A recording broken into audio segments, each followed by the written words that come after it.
Alright, so we have a girl on a swing, and it's giving us the two positions where she's at. So it gives us some original height.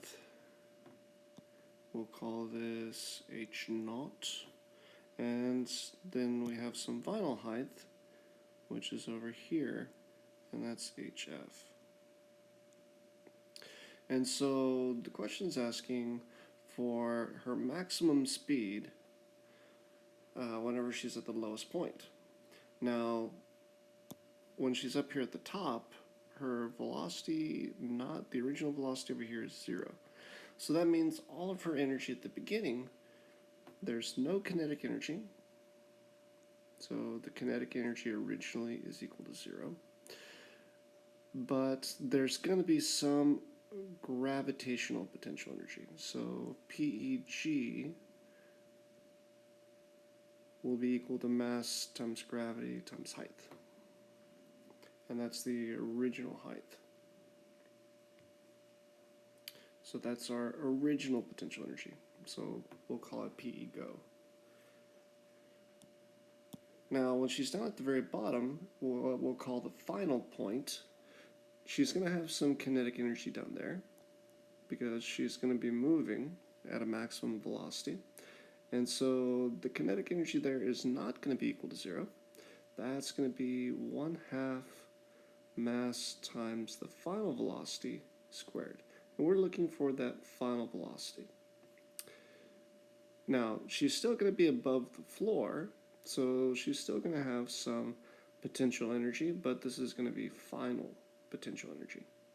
And that's going to be equal to mass times gravity times some final height, hf. So the way this is set up, we have a before, we have an after, and we can set those equal to each other. So since the original kinetic energy is 0, we're basically going to just ignore this. So what we end up getting is that the potential energy at the beginning will be equal to the potential energy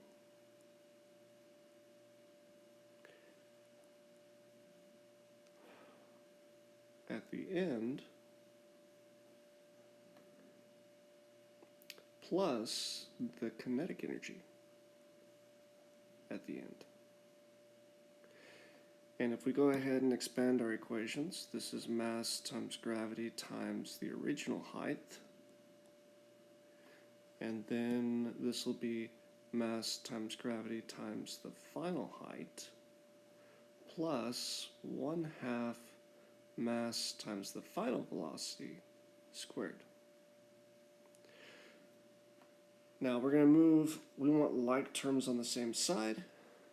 So I'm going to move the MGHF, I'm going to move it to the left side. And to do that, we're going to end up subtracting, and I'm going to go ahead and skip a step here. I'm going to go ahead and pull the MG out. So MG, and then when what we're going to end up subtracting is HO minus HF. So that's just some algebraic acrobatics. That's equal to the right side, which is 1/2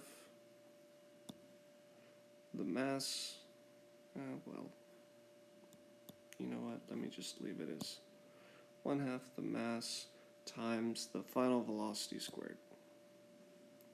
Now, you'll notice that we have mass on both sides of this equation, meaning that mass is going to cancel out on both sides of our equation. So mass here and mass here will cancel out. So if I want to get VF squared by itself, then we need to get rid of the fraction, and we can do that by multiplying the 2 to the left-hand side.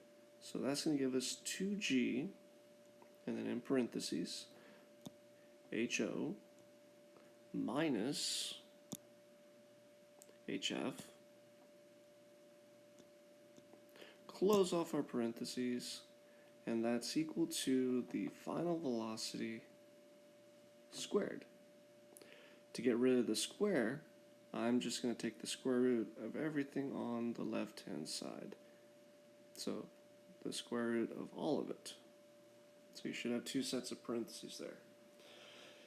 So to find our final velocity, to find VF, we are going to take the square root of 2 times 9.8 parentheses. Our original height, well, my number is 3.9